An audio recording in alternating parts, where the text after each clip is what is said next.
So as promised, I thought we would have a little bit of a look more closely at what we mean when we're talking about a real gas versus an ideal gas, especially now that we've defined our ideal gas law. So if we look at the equation that we have for ideal gas law, where we have PV equals nRT, okay, if we looked at this for 1 mole of gas, so we're going to make sure that n equals 1, then it's simply because we're dividing by 1 when we rearrange here, what we get, okay, we get PV over RT equals 1, which means if we do a plot of PV RT versus pressure for 1 mole, it's going to be a constant. Okay, so this is the behavior for an ideal gas, so either PV over RT or PV. This line means that when we multiply the pressure times the volume and plot it against the pressure, it should be constant, which if you think about this means that our volume is going to be constant as well. And we'll get to that in a little bit later. But so this horizontal line here represents our ideal gas, and you can see at low pressures we have quite the high deviation. So low pressures, some gases here, we have quite a deviation away, and then as the pressure gets higher, we actually get quite a deviation here as well. So real gases do not always stick to this, and we've talked about that for a little bit. But largely they deviate from ideal gas behavior under particular certain conditions.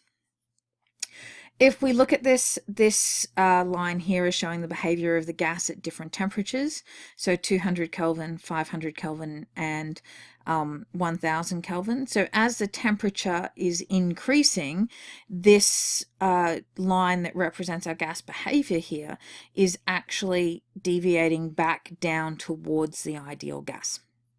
This lowest temperature here at 200 Kelvin is where we are seeing the greatest movement away from that horizontal line, both below and above the line. So what this is saying, okay, because down here we have our pressure. So at low pressure and high temperature, okay, this one here, you can see it lies the closest to the line there. So we're seeing our most ideal behavior at low pressure and high temperature. And then at high pressure, so looking at this point of the graph now, okay, and low temperature, so this one up here, we have the greatest deviation away from that ideal.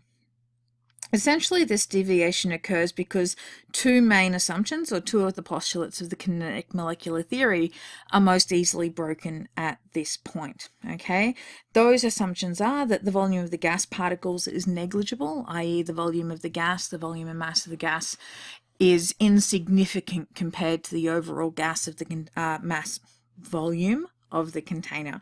Whereas, and then the other one that is easily broken here is that there is no attractive forces between particles. And we've talked about how the nature of the gas can change that as well, particularly as we bring the molecules closer. Things that have stronger intermolecular forces would be expected to deviate the most from ideal behavior. So let's look at those, looking at a couple of diagrams. So when we look at the volume of the gas compared to its container, if we look at this here and imagine these dark circles here as being your gas particles, there is a certain area around them which is a void, okay, and if we were to compress all this down, it would actually take up a significant portion of the volume of the container. So as we get to high pressures, which is a situation where we must have more collisions with the walls of the container, so the walls of the container are closer, so our volume inherently is smaller when we look at that, then the smaller volumes, therefore the higher pressures, give us a situation where that postulate starts to break down, that assumption starts to break down, because clearly in this situation here, the particles are actually going to take up a significant portion of that container. So that's what we're looking at very high pressures. Okay.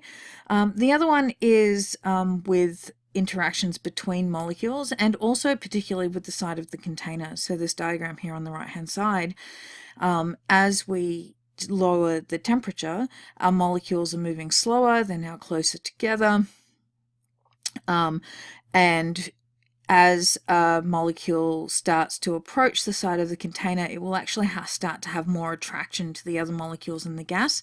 So it will actually apply less force to the side of the wall here, because it will actually be partially attracted to the molecules here and not hit the wall with as much pressure.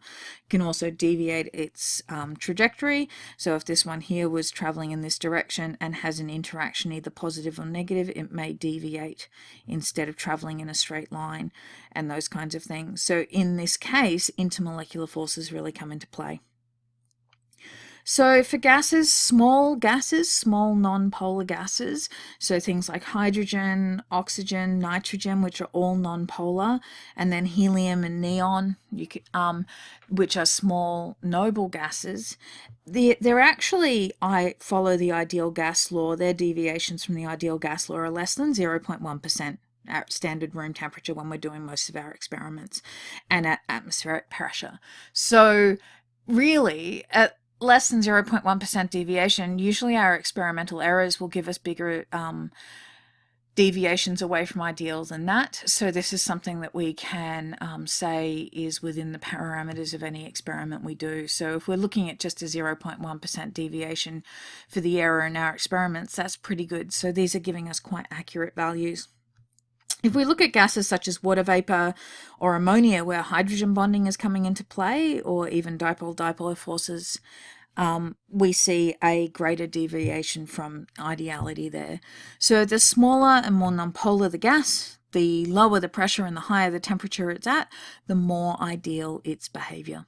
Okay, so the closer it will actually behave in those. So this is a bit of a summary which will help you answer that table on the first worksheet that we looked at in terms of real gas versus ideal gas.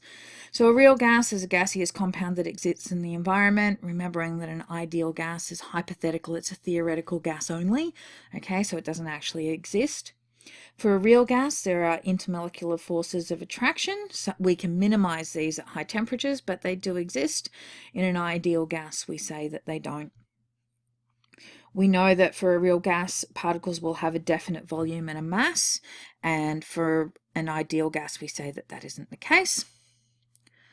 Collisions between real gas molecules are non-elastic, and we know when we bounce a ball that eventually it will slow down and stop, because energy is lost in the real world, or transformed moreover, rather than lost into other forms of energy. We don't have 100% efficiency in energy transformations, but in the model of the ideal gas, we assume that those collisions are elastic, that they bounce with exactly the same, when they bounce back, that they bounce back with exactly the same energy as what they went into that collision with.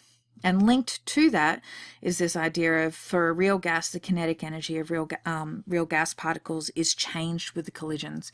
So usually one will end up with more and the other will end up with less. Whereas in the system with the ideal gas, we're assuming that that kinetic energy is constant. It's not losing kinetic energy or gaining kinetic energy from any of those collisions at all. And the last point is that a real gas can behave close to an ideal gas at low pressure and high temperature, and then an ideal gas can actually start to behave more as a real gas at high pressure and low temperature, which is the opposing conditions from that. So hopefully that clears up a little bit about the real gas and ideal gas. And this text here, which will be in your PowerPoints and is also in your textbook, gives you, if you want to read, the exact temperatures and pressures under which they both fall down. So hopefully that's clarified everything a bit, and we can move on next to talking about molar volume.